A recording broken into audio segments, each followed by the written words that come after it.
आज का video most demanded video होने वाला है बिकॉज जब से मैं लद्दाख से आई हूँ आप लोग मुझसे पूछते रहते हो कि लद्दाख की बेस्ट आइटनरी बता दो, where is the best place to stay. So I am gonna cover everything, कहाँ रहना है, क्या करना है, पहुंचना कैसे, everything is gonna be covered in this video. तो सबसे पहले बात कर लेते हैं कि लद्दाख जाने का बेस्ट टाइम क्या होता है। तो लद्दाख एक्चुअली लोग ईयर राउंड जाते हैं। सबसे ज्यादा लोग लद्दाख जाते हैं from the month of April to August because ये समर मंथ्स होते हैं और वेदर बहुत ही अच्छा होता है यहाँ पे for photography, for roaming around. Generally ज़्यादा ठंडा नहीं होता है बिकॉज लद्दाख इतनी ऊंचाई पे है, इसलिए ऑक्सीजन लेवल की कमी होती है, इसलिए ये मंथ बेस्ट कंसिडर किए जाते हैं। ऑल्दो आप लद्दाख विंटर के टाइम पे भी जा सकते हो बट उस टाइम पे बहुत ठंडी होती है, like from the month of November to the month of February and March काफ़ी ठंडा वेदर रहता है और बहुत सारे अट्रैक्शंस पे पहुंचने के लिए गाड़ियाँ भी नहीं जा पाती हैं। लेकिन अगर आप एडवेंचर जंकी हो और आपको कुछ ऐसा करना है तो आप उस टाइम पे भी जा सकते हो बट मेक श्योर आपके पास layers and layers of clothes होने चाहिए। एंड सबसे बेस्ट टाइम लद्दाख जाने का एक्चुअली मुझे लगता है सितंबर टू अक्टूबर रहता है बिकॉज उस टाइम पे वेदर काफ़ी थोड़ा ठंडा हो गया रहता है एंड अट्रैक्शंस भी खुले रहते हैं, ज़्यादा हेवी स्नोफॉल भी नहीं होता है और आपकी जो लेक्स और रिवर्स हैं उनके कलर्स भी बहुत प्रिस्टीन दिखाई देते हैं। सो अभी हमें पता चल गया लद्दाख कब जाना है। अब बात करते हैं लद्दाख कैसे पहुंचना है। तो लद्दाख पहुंचने के 2 से 3 तरीके हैं। सबसे पहला है कि बाय रोड।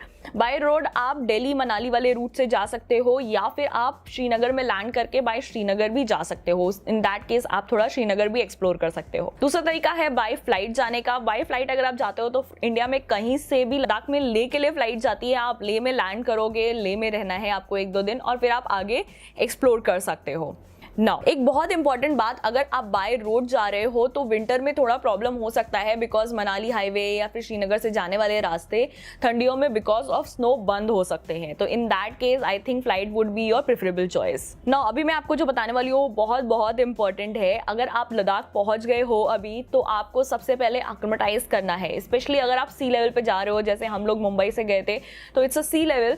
तो यहाँ से जब आप सीधे ऊपर जाते हो तो लद्दाख में ऑक्सीजन की कमी है, आपकी बॉडी इमीडिएटली उसको एडजस्ट नहीं कर पाती है, इसलिए एक्लिमेटाइज करना बहुत ज़रूरी है। एक और बहुत इंपॉर्टेंट बात कि बहुत सारी फ्लाइट्स हैं जो लद्दाख में सुबह 6:30, 7, 8 बजे लैंड करती हैं, यानी कि आपको आपकी एक्चुअल डेस्टिनेशन से 3-4 बजे निकलना होता है। आपकी नींद पूरी नहीं होती, आपकी बॉडी डिहाइड्रेटेड रहती है। इन दैट केस मैं ये सारी फ्लाइट्स लेने के लिए सजेस्ट नहीं करूंगी because it is very difficult after that for your body to acclimatise immediately. तो अगर आपको एक्चुअल कुछ प्रॉब्लम और पहले से है, आपको माउंटेन सिकनेस होता है, आपको ऑक्सीजन की प्रॉब्लम रहती है तो please don't opt for that. मैं आपको डरा नहीं रही हूँ, just telling you to be on the safer side. अभी आप ले पहुंच गए हो, सबसे पहले जाके कीप योर सेल्फ हाइड्रेटेड, बहुत सारा पानी पियो, लोकल ड्रिंक होती है कावा वो पियो, it will help you to acclimatise. And आपका रेस्ट लेना बहुत जरूरी है, 2 से 3 घंटे की आप नींद ले लो। उसके बाद शाम को निकल के थोड़ा सा वॉक करना चाहिए, बट थोड़ा सा वॉक लेने से क्या होता है ना, आपकी बॉडी इजिली एडजस्ट होना शुरू हो जाती है। अभी आप लद्दाख पहुंच गए, अब कहाँ रहना है वो एक बहुत इंपॉर्टेंट क्वेश्चन होता है। आपके पास 2-3 ऑप्शन है, आप हॉस्टल्स या होम स्टे में रह सकते हो, आप बजट होटल्स में रह सकते हो या फिर आप एक प्रॉपर लग्जरी होटल या फिर मीडियम टू लग्जरी होटल्स में रह सकते हो। अगर आप होम स्टेज में रह रहे हो तो उसका एक्सपेंस अराउंड 1500 to 1500 पर नाइट होएगा। हॉस्टल्स में रह रहे हो तो it could go as cheap as 400-500 also per day.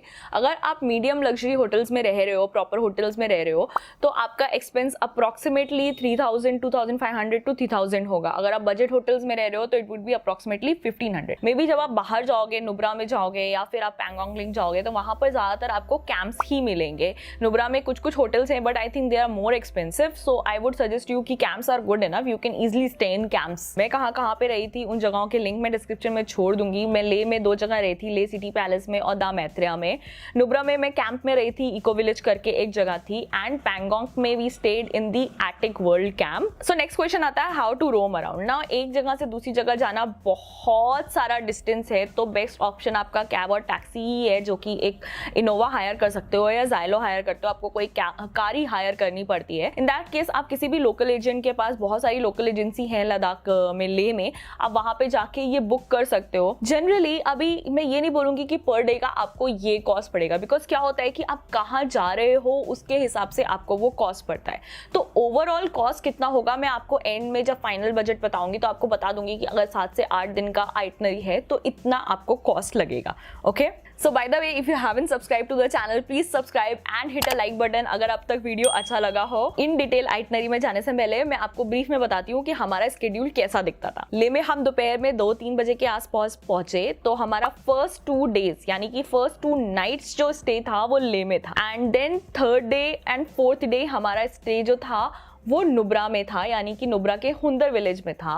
Next day हमारा स्टे था पैंगोंग लेक में, और उसके बाद हमारा वापस से 1 नाइट 2 नाइट स्टे था ले में।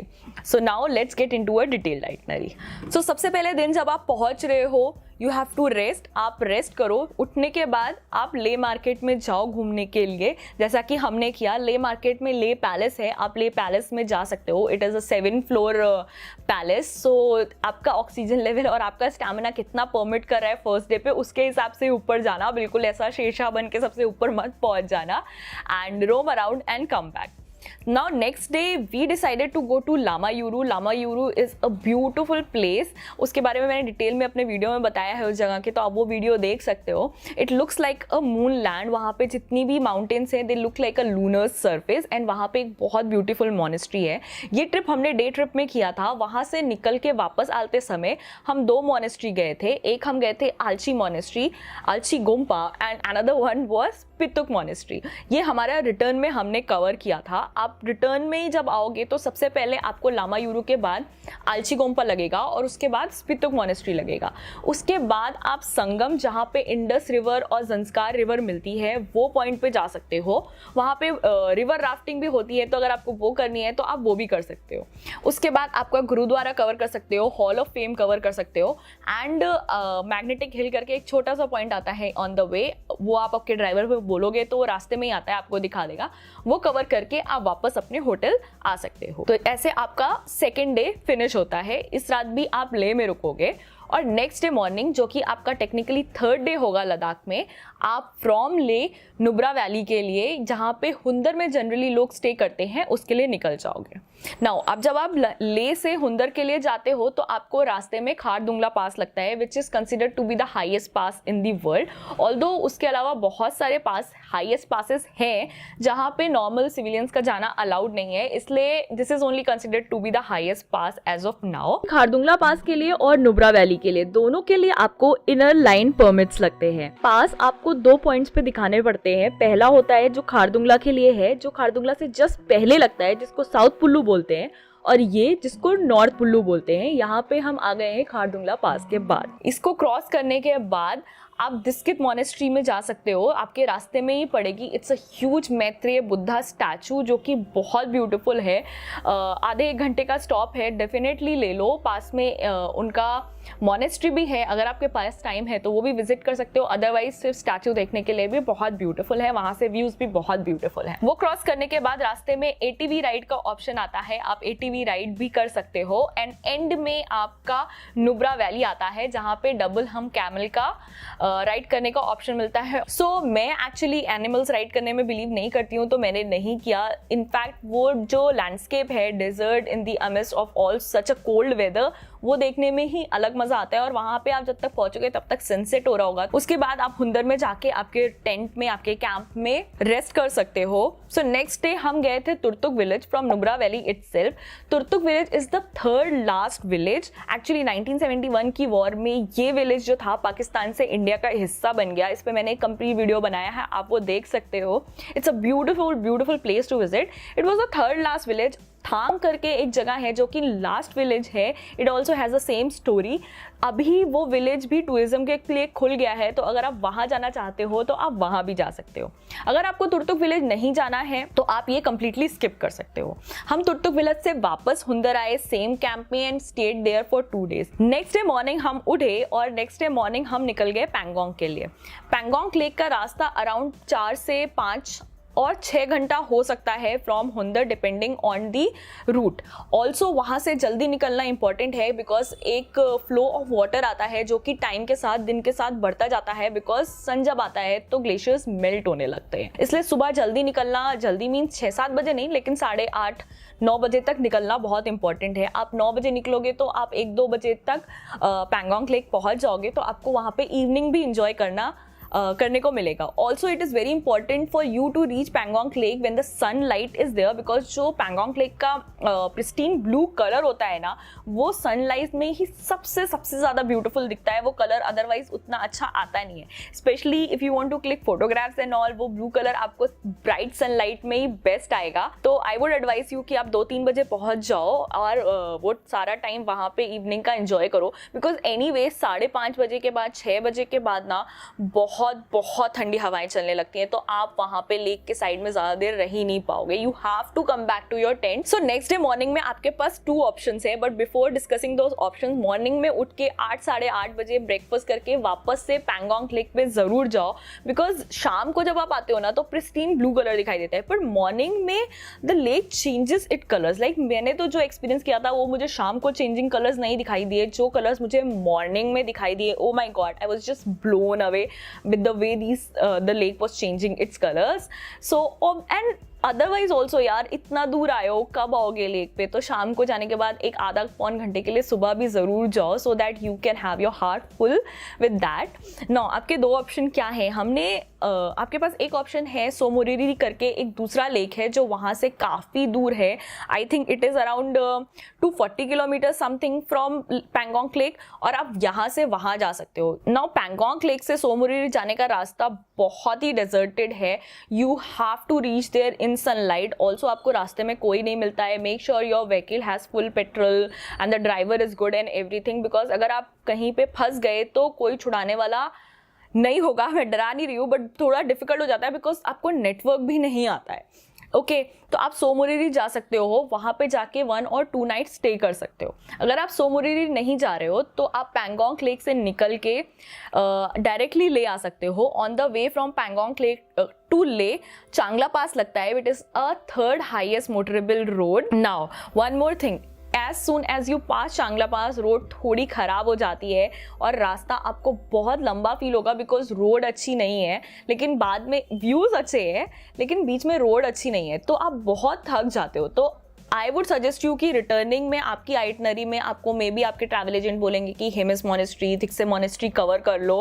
Please do not try to cover everything in the same day, क्योंकि वो फिजिकली बहुत टायरिंग हो जाएगा और आप इंजॉय नहीं कर पाओगे. तो उस दिन आप निकल के आओ और ले में आके आपके होटल तक आप आई थिंक अप्रॉक्सीमेटली 3-4 बजे पहुँच जाओगे. पहुँच के रेस्ट करो, बिकॉज ऑलरेडी आप इतने दिन से कॉन्टीन्यूसली ट्रैवल कर रहे हो, तो ये इवनिंग का रेस्ट आपको नेक्स्ट डे के लिए बहुत सारी एनर्जी देता है. तो शाम को रेस्ट करने के बाद हम नेक्स्ट डे निकल गए लद्दाख की मोनेस्ट्रीज एक्सप्लोर करने. बिकॉज अगर आपने लेह लद्दाख में आके मोनेस्ट्री एक्सप्लोर नहीं की तो आपने क्या किया? लाइक मैंने बहुत सारी मोनेस्ट्रीज देखी हैं, but these were really beautiful. So सबसे पहले हम गए शे पैलेस. शे पैलेस में आप कम से कम 1-1.25 घंटा लेके जाओ, because it's very peaceful, serene. अंदर आप जाके जो मॉन्क रहते हैं उससे उनकी हिस्ट्री पूछो, वो बहुत अच्छे से बताते हैं. तो अगर आप मेरी तरह इतना डीप में जाना चाहते हो तो 1-1.25 घंटे का टाइम रखो. उसके बाद आप जा सकते हो रैंचो स्कूल, जहाँ पे 3 इडियट्स मूवी की शूटिंग हुई थी जिस स्कूल में, वो स्कूल में. ऑल्दो आपको मेन एंट्रेंस के अंदर जाने को नहीं मिलेगा. जो 3rd डेस्टिनेशन है वो है आपकी Thiksey monastery. Now Thiksey monastery में बहुत सारे फ्लोर्स हैं and it is so beautifully build, और वहाँ पे बुद्धा जी का सच अ प्रिस्टीन ब्यूटिफुल स्टैचू है. एक्चुअली सारे ही मोनेस्ट्री में बुद्धा जी का बहुत ही प्यारा और बहुत बड़ा स्टैचू है. सो थिक्से मोनेस्ट्री के बाद आप जा सकते हो Hemis monastery. Now Hemis monastery you must visit not just for the monastery because of its location. It is something 47 kilometres, 45-47 kilometres from ले. वो इतनी हाइट पे है ना कि जब आप वहाँ पहुँचोगे ना तो entire monastery surrounded by huge mountains, like very close to monastery there are huge mountains. And end में आप उसके बाद वापस ले आ जाओ और ले में शांति स्तूपा विजिट करो. शांति स्तूपा से सनसेट बहुत अमेजिंग दिखता है. आप ले में कहीं पे भी हो और सनसेट वहाँ से अमेजिंग ही दिखता है, बट शांति स्तूपा से व्यूज़ एंटायर सिटी का ले का आता है. तो शाम को जाओ, बेस्ट टाइम है. वहाँ पे एक कैफे भी है तो वहाँ पे भी आप चिल कर सकते हो, कुछ खाना है तो खा सकते हो. And next day you can pack your bags and come back to your home with lots and lots of memories. And that was my itinerary. आप जैसे मैंने बताया सोमोरिरी और ये सब ऐड कर सकते हो इसमें. सो बजट डिस्कस कर लेते हैं. Budget would be variable depending on your style of travel. For 8 days 9 nights could go up to from 15,000 to 25,000, somewhere approximately in between that. Then comes to food, although आपके on the way आपको बहुत कम option मिलेंगे खाने के, बहुत limited option मिलेंगे during the lunch time. जब आप आपके डेस्टिनेशन पे पहुंच जाओगे वहाँ पे बहुत सारे ऑप्शन होंगे, और ब्रेकफास्ट में तो मोस्टली आपका ब्रेकफास्ट इंक्लूडेड रहता है. सो फूड के लिए आपका बजट हो जाता है अप्रोक्सीमेटली 15 to 20,000 पर कपल. एंड अगर आप सिंगल हो तो आप 8 to 10,000 में भी सर्वाइव कर सकते हो easily. Now coming to a vehicle, जैसे मैंने बोला कि अलग अलग डेस्टिनेशन के पर डे के हिसाब से गाड़ियों के चार्जेस अलग हो सकते हैं अगर आप सेपरेटली ले रहे हो. तो अगर आप लामा यूरो जा रहे हो तो it would be approximately 3,000 rupees from ले. वैसे ही जब आप लद्दाख से नुब्रा वैली से पैंगोंग ले कवर करके आते हो it would be approximately something 20,000. But मैं अगर ओवरऑल पैकेज की बात करूँ तो it would be around something 30 to 35,000 rupees. और अगर आप सोमोरिरी ऐड करते हो तो it can go up to 40,000 rupees. Okay, so ये आपका एक पूरा बजट का रफ आइडिया है. तो आप ये अंदाजा लगा सकते हो कि एज अ कपल अगर आप ट्रैवल कर रहे हो तो आपका लद्दाख का बजट हो सकता है अप्रोक्सीमेटली फ्रॉम 50,000 to 90,000.